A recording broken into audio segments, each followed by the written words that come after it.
पान पत्र अनेक मांगलिक कार्यक्रम व्यवहार होता है। सेहीपरि पान पत्र खाइबा अनेक भल पाई तेबे यह पान पत्रर अनेक उत्तम गुण रही। कौन से सबु गुण जानिबा बीबीएम टीवी रे।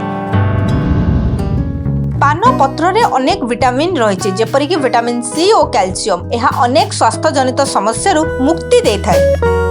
श्वास रोग भल करिबारे पान पत्र अनेक साहाय्य करिथाय। पान पत्र रे किछि जुआणी मिसाई खांतु। एहा परे नख उषुम पानी पियंतु।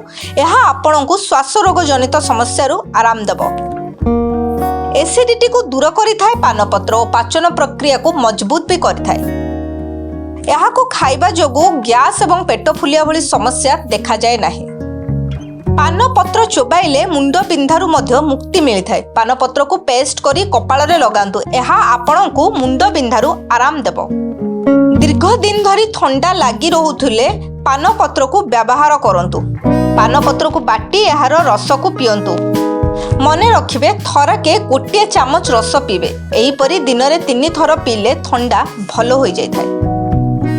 जदि पाटी रे घा होउची ताहले आपण पान पत्र को चोबाई खांतु। एहा घा भल करि देथाय। पान पत्र सबुदिन चोबाई खाइबा द्वारा हृदपिंड सुस्थ रही है। यह ब्लड प्रेशर को मध्य नियंत्रण में रखी थाए।